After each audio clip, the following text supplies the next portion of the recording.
If you already have team members with accounts in Basil, by default, they need to be granted access to each workspace that they need to work on. Admin team members, however, will have automatic access to all of your clients' workspaces, but not your firm's workspaces. To add team members to a client's workspace, click the People tab and then the My Client subtab. Find the client's icon or name of the workspace you wish to invite team members to, click the three-dot menu of that client, and then Share.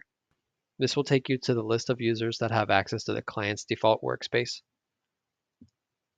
Select the Team Members tab. If the client has more than one workspace, there will be a drop-down for you to select which workspace to invite team members to. Click the Add button. A pop-up window showing existing team members you can invite to the workspace will appear. Check the box for the team members you wish to invite and click the Add button. If the team member you wish to invite is not listed there, you will need to invite them to your Basil account and ensure they've created an account. You can also add team members from the File section similarly.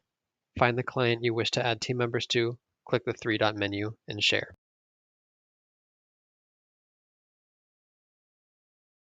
To add a team member to your firm's workspaces, click the Files tab and then the My Firm subtab. Find the workspace you wish to add team members to and click the three-dot menu and Share. This will take you to the list of team members that currently have access to the workspace. Click the Add button, click the box for the team members you wish to invite, and click Add. Remember that these are default permissions and can be adjusted. To do that, go to your icon at the top right, then Settings, then Roles and Permissions.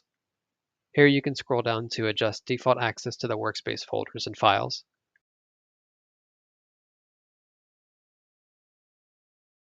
You can also create a custom team member role and give it its own explicit permissions.